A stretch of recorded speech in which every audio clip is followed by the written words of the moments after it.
This is Duke Machado with GOP is for me, and we're here in Austin. It's Saturday morning, and I think a lot of people around here are probably still sleeping from Friday night, but the Republican Party's alive and well.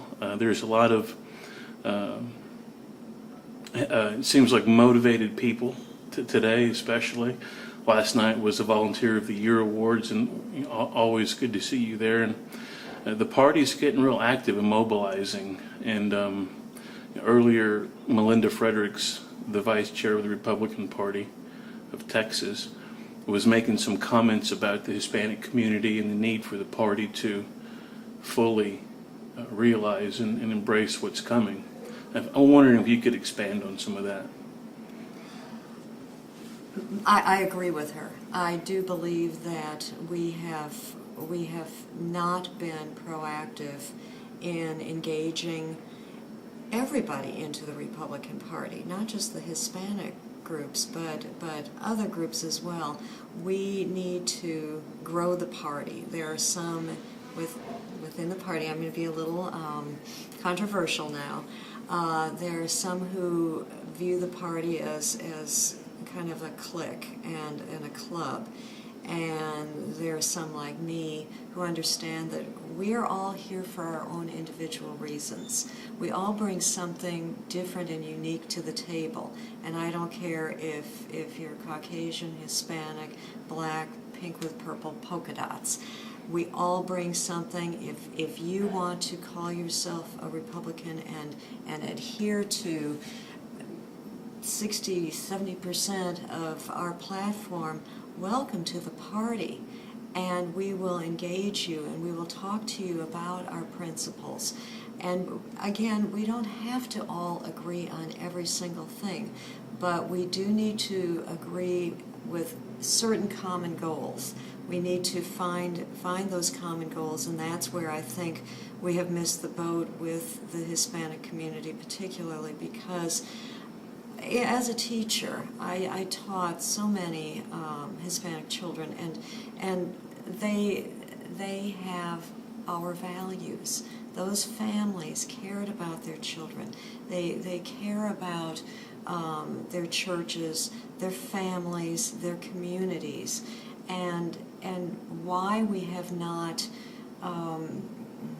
embraced each other is just really a missed opportunity for them and us, because they're being left behind in a sense, because the Democrats are not their friends. They're still being marginalized in a great way, and the Republicans can help them economically to pull them out of a poverty situation or a bad education situation.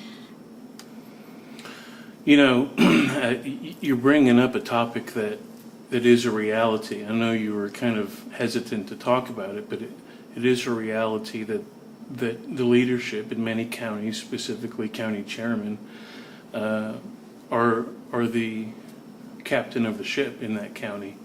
And if that ship doesn't want to steer or allow, for the full integration, then, I think one thing that we've learned is that though anyone who wants to claim the Republican Party can do it, and they don't need permission to do it. They do not. And if they want to participate, they can. I've always looked at, the party as a wheel analogy. The party is the hub. And Okay. The wheel analogy. The wheel analogy. I have spoken of this for several years now. I look at us as like a wagon wheel. The party is the core. They are the elected representatives of the party. The spokes that go out from that wheel are the different groups, whether they are official, auxiliaries, or if they are just their own entity. They are still an important part of the structure of the wheel that gets us where we want to go. But the rim, I view as the communication. That's what connects them here and in the center. I think that the communication goes out to other groups, and of course that's where our internet is so fabulous, because we can connect in such amazing ways now by going on and reading blogs and social networking. But if we are not connected by that communication and keeping everybody in the loop, pardon the pun, we break down. The wagon breaks down, and if you look at us as a fire truck, we can't get to the fire, and we can't put out that little fire unless we are moving forward in the same direction towards those common goals. And that's where I think every county party should do a strategic planning session. That county chairman should engage every single president of every local conservative club, whether they like them or not, and get on the same page. Let's set some common goals where we can collaborate on these issues. And that way, we can not just put out the fires. Now we have to think of ourselves as a tank, because we are in a war. We're in a battle for our country now.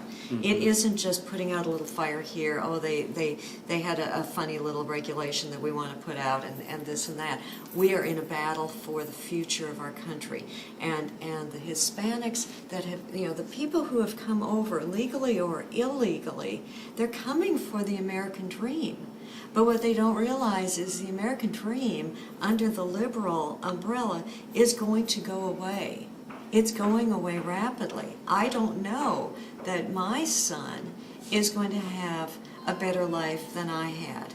We used to think the next generation would always improve, and that's the way it was. It isn't necessarily going to be that way anymore. We need each other. We've got to articulate what we stand for, not in a thick, silly platform list of things that people go, ooh, that's, we've got to have our ideals. We should not compromise our ideals. But if somebody wants to come in, we can teach them more about what we're all about. And I think that we have a great opportunity, particularly with your organization, to go out and engage and persuade and educate. Well, and that's exactly what is required, and that's what our group focuses on. It all comes down to issues in the end. Primarily immigration, border security are two big issues. And our rhetoric, as Melinda was saying, our rhetoric, particularly talk radio rhetoric, is such a turnoff. It scares people, and we aren't scary. We just want, the United States to be strong and safe, and economically sound. And there is a place for people in the United States, but we just want people to come legally. I understand the draw. I live in the hill country where we have let's lots get into of this folks real quick. coming in. So let's just say that we secure the border, however that is. What do we do with all the people that are here illegally right now? Well, we certainly can't gather them up and take them across the border. That's not economically sound either. I've heard a lot of proposals. I think that, to me, a guest worker permit of sorts makes the most sense to me, because we need the workers. I understand the issue of the minimum wage and undercutting legal citizens who may not be getting the jobs, but then they aren't necessarily stepping up to do the jobs. Right. So it's a very complex issue that cannot be just... Lieutenant Governor Dewhurst has talked about a double thumbprint photo ID, birth certificate,